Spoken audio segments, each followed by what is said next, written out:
Moi, je vais faire des... Non, tu vas parler aussi, ça va la grosse bavarde qu'on entend tout le temps là?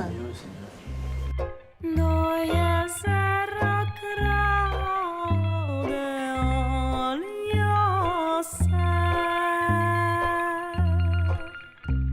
Le groupe s'appelle Yahya parce qu'il y a deux prophètes dans la religion musulmane et dans la religion juive qui s'appellent Baptiste et Yahya et qui sont un seul et même prophète.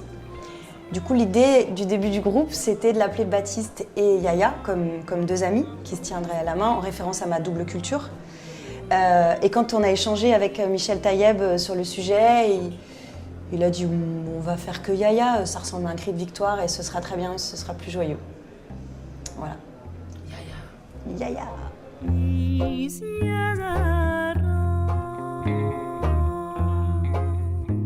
Et il y a quelque temps, j'ai rencontré une dame qui s'appelle Annette Kabeli, originaire de Grèce, et dont la langue maternelle est le judéo-espagnol.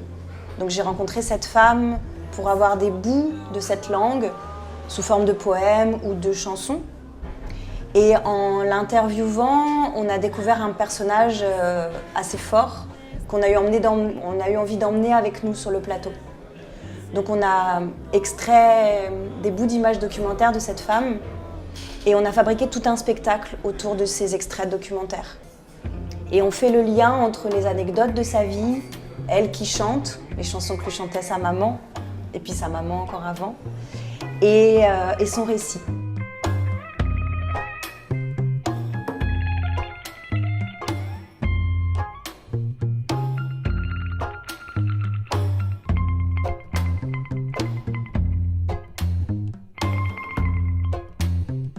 L'idée, c'est d'avoir un son assez rock sur ces chansons traditionnelles. C'est des chants de femmes, parfois c'est des berceuses, des chansons d'amour.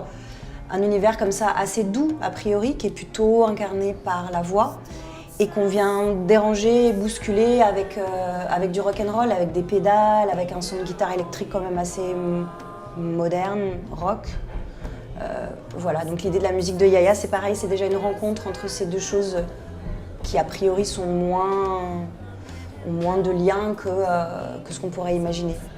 On trahit volontairement un peu cette tradition-là pour l'emmener, on continue le chemin de l'histoire de cette musique en fait. On est des musiciens français, la plupart d'entre nous avons fait du jazz, du rock, de la chanson.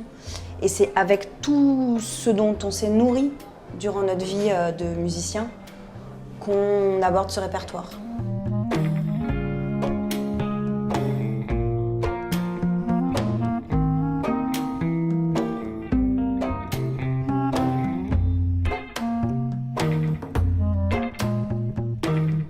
Annette démarre à Ija, 2 concerts, 9 novembre, Festival Jazz and Klezmer, 9 décembre à Lima, dans le cadre des Arabofolies, un passage de rive entre deux cultures du même monde.